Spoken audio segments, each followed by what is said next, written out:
ಕಾರಾಗೃಹದಲ್ಲಿ ವಿಚಾರಣಾಧೀನ ಕೈದಿ ಆತ್ಮಹತ್ಯೆ ಮಾಡಿಕೊಂಡ ಘಟನೆ ಬೀದರ್ನ ಹುಮ್ನಾಬಾದ್ ಕಾರಾಗೃಹದಲ್ಲಿ ನಡೆದಿದೆ. ಗೌರ್ ಗ್ರಾಮದ 46 ವರ್ಷದ ಕಂಡಪ್ಪ ಮೇತ್ರೆ ಮೃತ ಕೈದಿ.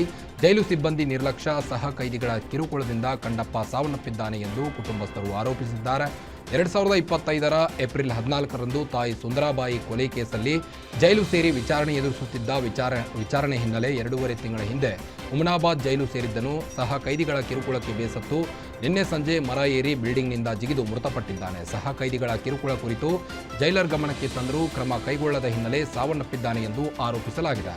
ಜೈಲು ಸಿಬ್ಬಂದಿ ವಿರುದ್ಧ ಕ್ರಮಕ್ಕೆ ಮೃತನ ಕುಟುಂಬಸ್ಥರು ಆಗ್ರಹಿಸಿದ್ದಾರೆ. ಈ ಸಂಬಂಧ ಹುಮ್ನಾಬಾದ್ ಪೊಲೀಸ್ ಠಾಣೆಯಲ್ಲಿ ಕೇಸ್ ದಾಖಲಾಗಿದೆ.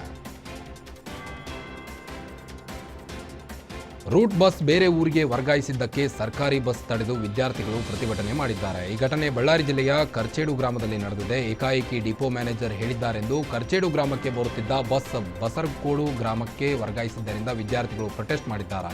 ನಮ್ಮ ಮಾರ್ಗದ ಬಸ್ ನಮಗೆ ಬಿಡಿ, ಇಲ್ಲವಾದರೆ ಹೆಚ್ಚುವರಿ ಬಸ್ ಬಿಡಿ ಎಂದು ನೂರಾರು ವಿದ್ಯಾರ್ಥಿಗಳು ಧಿಕ್ಕಾರ ಕೂಗಿ ಆಕ್ರೋಶವನ್ನು ಹೊರಹಾಕಿದ್ದಾರೆ.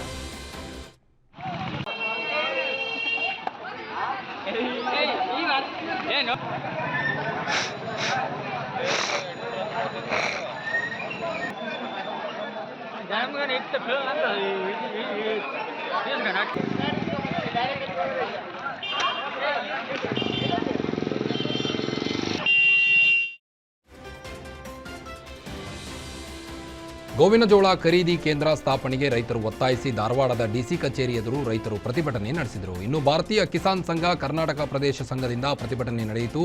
ಪ್ರತಿಭಟನೆಯಲ್ಲಿ ಸರ್ಕಾರದ ವಿರುದ್ಧ ಧಿಕ್ಕಾರ ಕೂಗಿದ ರೈತರು ಆಕ್ರೋಶವನ್ನು ವ್ಯಕ್ತಪಡಿಸಿದರು. ಈ ವೇಳೆ ಡಿಸಿ ಕಚೇರಿಗೆ ಮುತ್ತಿಗೆ ಹಾಕಿದರು. ಕೂಡಲೇ ಗೋವಿನ ಜೋಳ ಖರೀದಿ ಕೇಂದ್ರ ಸ್ಥಾಪಿಸುವಂತೆ ರೈತರು ಒತ್ತಾಯಿಸಿದರು.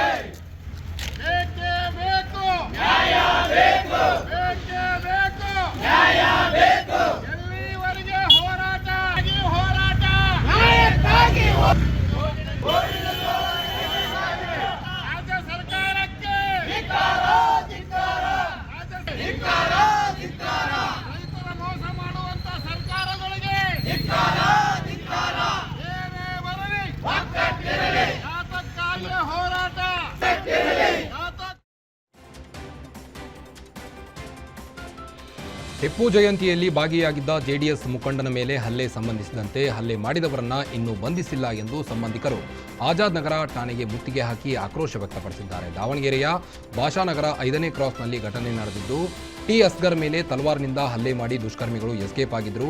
ಖಾಲಿದ್ ಪೈಲ್ವಾನ್ ಹಾಗೂ ಬೆಂಬಲಿಗರ ವಿರುದ್ಧ ಪೊಲೀಸರು ಎಫ್ಐಆರ್ ದಾಖಲಿಸಿದರು. ಆದರೆ ಇದುವರೆಗೂ ದುಷ್ಕರ್ಮಿಗಳನ್ನು ಬಂಧಿಸದೇ ಇರುವುದಕ್ಕೆ ಪ್ರತಿಭಟನೆ ಮಾಡಿ ಕಿಡಿಕಾರಿದ್ದಾರೆ.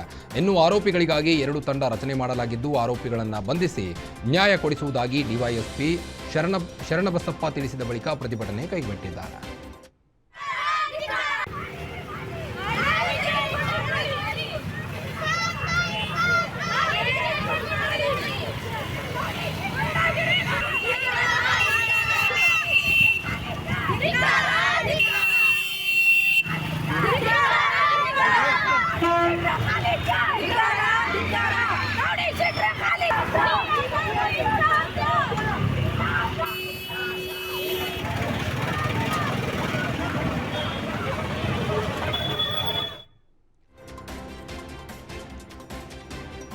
ಲಿವಿಂಗ್ ರಿಲೇಷನ್ನಲ್ಲಿದ್ದ ಪ್ರಿಯತಮೆ ಪ್ರಿಯಕರಣ ಹತ್ಯೆಗೈದ ಘಟನೆ ವಿಜಯಪುರದ ಜುಮ್ಮಾ ಮಸೀದಿ ಬಳಿಯ ಅಮನ್ ಕಾಲೋನಿಯಲ್ಲಿ ನಡೆದಿದೆ. ಸಮೀರ್ ಉರ್ಫ್ ಕೊಲೆಯಾದ ಯುವಕ ಸಮೀರ್ ಕಿರುಕುಳದಿಂದ ಬೇಸತ್ತು ಸಹೋದರನ ಸಹಾಯದಿಂದ ಕತ್ತು ಹಿಸುಕಿ ಬರ್ಬರವಾಗಿ ಕೊಲೆಗೈದಿದ್ದಾರೆ.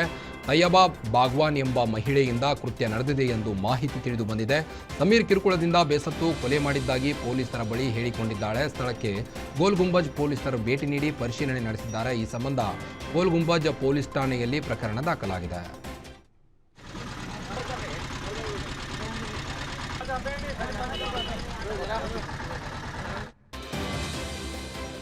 ಶಿವಮೊಗ್ಗದಲ್ಲಿ ಕಾಂಗ್ರೆಸ್ ಮುಖಂಡನ ಮನೆ ಮೇಲೆ ಕಲ್ಲು ತೂರಾಟ ನಡೆಸಿದ್ದಾರೆ. ಕಾಂಗ್ರೆಸ್ ಅಲ್ಪಸಂಖ್ಯಾತ ಘಟಕದ ಜಿಲ್ಲಾಧ್ಯಕ್ಷ ಸೈಯದ್ ಅಡ್ಡು ಎಂಬುವವರ ಮನೆಗೆ ಕಿಡಿಗೇಡಿಗಳು ಕಲ್ಲು ತೂರಿದ್ದು ಮನೆಯ ಕಿಟಕಿ ಗ್ಲಾಸ್ ಪುಡಿ ಪುಡಿಯಾಗಿದೆ. ಸೈಯದ್ ಅಡ್ಡು ವಿದೇಶ ಪ್ರವಾಸದಲ್ಲಿರುವ ವೇಳೆ ಈ ಒಂದು ಕಲ್ಲು ತೂರಾಟ ನಡೆಸಿದ್ದಾರೆ. ಕೌಟುಂಬಿಕ ಕಲಹದ ಹಿನ್ನೆಲೆ ಕಲ್ಲು ತೂರಾಟ ಮಾಡಿದ್ದಾರೆ ಎಂದು ಶಂಕೆ ವ್ಯಕ್ತವಾಗಿದೆ. ಕಲ್ಲು ತೂರಾಟ ನಡೆಸಿದವರ ವಿರುದ್ಧ ಸೈಯದ್ ಕುಟುಂಬಸ್ಥರು ದೂರು ನೀಡಿದ್ದು, ಸದ್ಯ ಓರ್ವ ಆರೋಪಿಯನ್ನ ಪೊಲೀಸರು ಬಂಧಿಸಿದ್ದಾರೆ.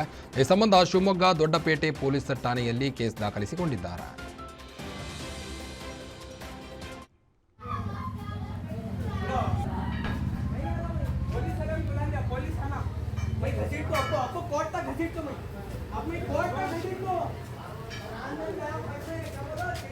पुलिस वाले में आना वही बुला दो, पुलिस को कोर्ट को घसीट दो, वही कोर्ट को घसीट दो। देखो अब घसीट दो तो देखो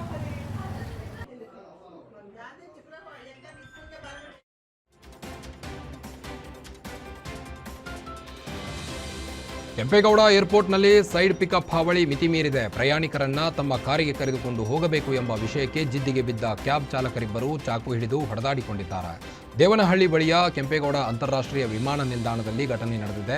ಸೈಡ್ ಪಿಕಪ್ ಚಾಲಕರ ಕಿಂಗ್ ಪಿನ್ಗಳಿಂದ ದಾಂಧಲೆ ನಡೆದಿದೆ ಎಂದು ಮಾಹಿತಿ ತಿಳಿದು ಬಂದಿದೆ. ಚಾಕು ಹಿಡಿದುಕೊಂಡು ಬಂದು ಪ್ರಯಾಣಿಕರ ನಡುವೆ ಗಲಾಟೆ ಮಾಡಲು ಮುಂದಾಗಿದ್ದ ಚಾಲಕ ಸುಹೇಲ್ ಎನ್ನುವ ಚಾಲಕನನ್ನ ಏರ್ಪೋರ್ಟ್ ಭದ್ರತಾ ಪಡೆ ವಶಕ್ಕೆ ಪಡೆದಿದ್ದಾರೆ. ಸೈಡ್ ಪಿಕಪ್ ಅವರಿಂದ ಏರ್ಪೋರ್ಟ್ ಪೊಲೀಸರು ಲಂಚ ಪಡೆದು ಸೈಲೆಂಟ್ ಆಗಿದ್ದಾರೆ ಎಂದು ಸಾರ್ವಜನಿಕರು ಆರೋಪಿಸಿದ್ದಾರೆ. ಕೂಡಲೇ ಸೈಡ್ ಪಿಕಪ್ ಹಾವಳಿಗೆ ಬ್ರೇಕ್ ಹಾಕುವಂತೆ ಒತ್ತಾಯಿಸಿದ್ದಾರೆ.